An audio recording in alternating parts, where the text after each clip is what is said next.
Nos acompañan ahora Fernanda Reyes, diputada nacional por la Coalición Cívica. Bienvenida, Fernanda. Y Ricardo Vargas, ambientalista de la provincia de San Juan. Sí, Ricardo también es un guía de montaña, muy avesado, y por cierto es uno de los actores, es la lucha de David contra Goliat, porque es uno de los actores que ha planteado ante la Corte Suprema de Justicia de la Nación un recurso para frenar el trabajo de la Barrigol en su provincia, en San Juan. Y en este caso, ¿puede David vencer a Goliat o la Barrigol es demasiado grande y demasiado poderosa? En realidad estamos frente a uno de los poderes más grandes del mundo, pero también así dejan unas cuantas falencias y creo que por ahí es donde trabajamos.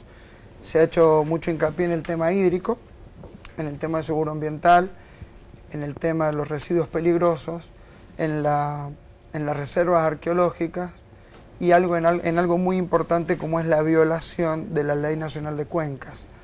Esto está con dictamen favorable de la Procuración General de la Corte Suprema de Justicia, a expensas de que, bueno, de alguna manera este escándalo que se vive en San Juan de la actividad minera sobre las nacientes tenga algún tipo de forma. Ahora, ¿no? Ricardo, antes de comenzar esta depredación y que una empresa multinacional intervenga en un país, ¿no debería hacerse un estudio previo inherente a todo lo que hablas, desde lo que significa la explotación en sí misma a la riqueza arqueológica que existe antes de comenzar con los trabajos? Quizás ¿No debió haber existido? ¿O existió y fue trucho? Existe, es audaz decir que es trucho. Lo que puedo indicarte es de que, por ejemplo, en la zona donde ellos están actualmente asentados, es una reserva de bioesfera, es la primera que tiene la Argentina. Esto en convenio con la UNESCO es el status quo de máxima conservación en el mundo. Dentro de eso está Pascualama, todo admitido, es más... Pascualama en su informe ambiental, de impacto ambiental, no menciona la palabra glaciares directamente.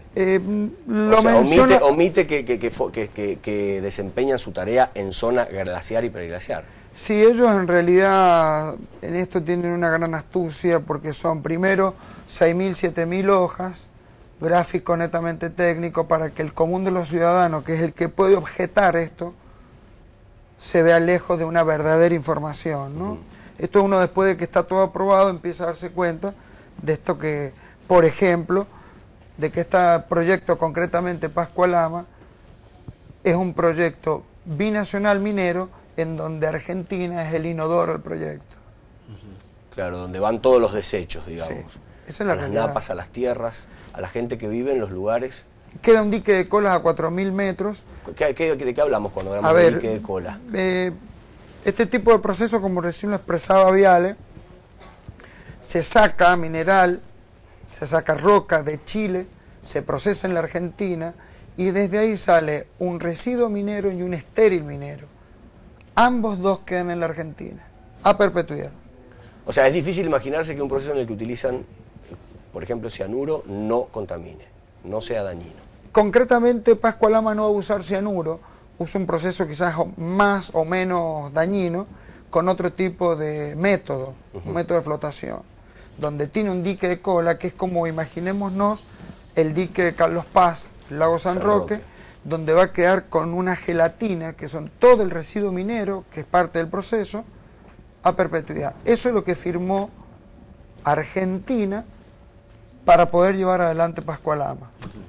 Un poco extraño porque hoy vemos que en la actualidad celosamente nuestros gobernantes se preocupan por las Malvinas, concretamente en la protección de los recursos, y en puertas adentro en nuestro país se están entregando y dejando toda una contaminación a perpetuidad. Digamos, la caridad debería empezar por caso, por lo menos por el continente, ¿no? Totalmente. La otra es una pelea que hay que seguir sin lugar a dudas. Y allí vamos a la diputada Fernanda Reyes. ¿Qué hace la política para poder acompañar el reclamo de la persona que lo sufre, como quien está aquí con nosotros? Sí, me parece que claramente hay que poner el cascabel del gato. ¿Quiénes son responsables de lo que ocurre en la Argentina con respecto a la explotación de los recursos naturales, al saqueo de los recursos naturales y aparte lo que está pasando con el veto a la ley de glaciares? ¿Quiénes son los políticos? Y claramente tiene que ver con la conducción política, que tiene que ver desde la connivencia que hay entre los gobernadores, los municipios y el gobierno nacional. Cuando hablamos de gobernadores, ¿de qué gobernadores puntuales? Estamos hablando de gobernadores de Catamarca, de San Juan, de aquellos lugares donde obviamente está las explotaciones, este tipo de explotaciones, la mega minería a cielo abierto, y que claramente la presidenta de la Nación, cuando manda el veto de la ley de glaciares al Congreso, y explica cuáles son las razones, pone que las provincias cordilleranas, algunos gobernadores de las provincias cordilleranas, estarían en contra de esta cuestión. Ahí estamos en el primer atropello institucional que tiene el gobierno nacional con respecto a la ley de glaciares. ¿Por qué? Porque pone una ley que, bien ustedes decían, había sido consensuada por ambas cámaras y había salido por unanimidad de votada. ¿Qué pasa? Como respuesta a eso, ¿qué dice la Presidenta de la Nación? Vetemos esta ley y armemos un foro. O sea, que un foro es más representativo que el Congreso Nacional. Si ya había tenido el consenso amplísimo, ¿para qué queremos un foro? Sumado a eso, ¿quiénes sumar representan? Confusión. Para sumar confusión, y aparte, ¿quiénes representan a los pueblos de las provincias? En el Senado se representa. Claro. Entonces, ahí estaba tranquilamente, ahí pueden estar los gobernadores. Ahora, Fernanda, ¿a qué atribuís el veto de la Presidenta? Mira, yo creo que tiene que ver, en principio, claramente por los intereses que acá se manejan. Acá se manejan muchísimos intereses, Pascualama es uno de ellos, la Barricol es uno de ellos. Recordemos que el expresidente Néstor Kirchner fue uno de los principales, también junto con Gioja y gobernador, hermanos, etcétera, fueron los principales motivadores del desarrollo de la mega minería a cielo abierto en el país. ¿La familia Gioja tiene que ver con la minería en San Juan? Claramente tiene que ver. Recordemos que en el 94, cuando se crean las leyes mineras, en ese momento estaba como presidente de la Comisión de Minería de la Cámara de Diputados el actual gobernador. Hoy tenemos, que era menemista en esa época. Que era menemista en esa época. Hoy tenemos como integrantes de la comisión a uno de los hermanos Gioja y a otro de los hermanos en el Senado. Nosotros... Pero es muy grave lo que está diciendo, porque no puede pasar así nomás. Yo, gobernador, tengo a mi familia que realiza esta explotación, esta degradación en detrimento de la gente. O sea, están chocando los intereses de manera tal... Privado-público. Claro. Pero no termina ahí, porque no solamente han chocado, de hecho nosotros hay una denuncia presentada en el Juzgado Criminal y Correccional Federal a cargo del juez Giorgi, donde se establece, nosotros hemos hecho un informe donde allí se establece que el actual senador Gioja tiene una empresa, en el 2005 tiene una empresa, Ventanita Santa Gema, que era proveedor de la Barricol.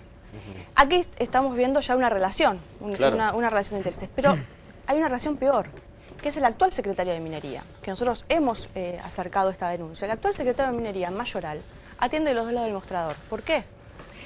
Él tiene acciones en una empresa llamada Millstone, esta empresa, y esta empresa está domiciliada en el mismo lugar que la Barricol. Que alguien me explique cómo y de qué manera... La constitución de la empresa está conformada en la misma oficina, domicilio. exacto, la oficina de la Barricol está en el mismo lugar que la oficina de Millstone, Jorge que Mayoral, responde a secretario Jorge Mayoral, de la Nación, secretario de Minería de la Nación. Quien debe controlar la mega minería en nuestro país es aquel que a su vez está encargado de, obviamente, empresas y relaciones directas con este tipo de empresas. Es tener al lobo entre las ovejas, por así decirlo. Es el lobo entre las ovejas y es claramente, es claro, yo creo que el veto a la ley de glaciares. ¿Quién es el secretario de Minería?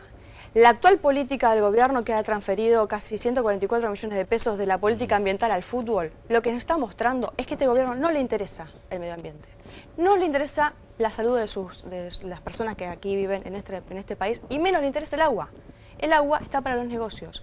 Parar la ley de glaciares fue parar la protección del agua. Y esto es lo que el gobierno, obviamente, está dentro de sus Claro, sus lo que puntos comentamos al menos principio, prioritarios, ¿no? es una de las principales riquezas de la Argentina, por no decir la principal riqueza de la Argentina, el agua. Estamos parados nosotros en este país frente a grandes tanques de agua y estamos verdaderamente dilapidando, no solo depredando, sino en muchos casos contaminando el agua, el recurso que es vital, ¿no es cierto? Y volviendo al agua, que es el eje fundamental de la discusión, ¿no es cierto? Porque por ahí desviar hacia lo minero nos desenfoca un poco. No, es el agua. Lo fundamental. Que hoy se retroalimenta dañinamente, digamos. Exactamente. En realidad, yo quería aprovechar este espacio para que el televidente entienda perfectamente algo. De la provincia de donde yo vengo, el agua no brota del piso como en la Mesopotamia, ni llueve como acá. Claro, exacto. Nace en esos picos nevados, que son los que durante años celosamente se han custodiado. ¿De qué manera celosamente? La Constitución provincial está inserta, en esa Constitución está inserto el Código de Aguas, que no es menor, en donde habla de un uso humano, un uso agrícola y un uso industrial en mínimas condiciones. Hoy nos encontramos donde solamente dos proyectos, Veladero, 110 litros segundos, Pascualama, 350 litros segundos, ocupan el agua el 12% de uno de los ríos más importantes de la provincia. 2 proyectos de 180.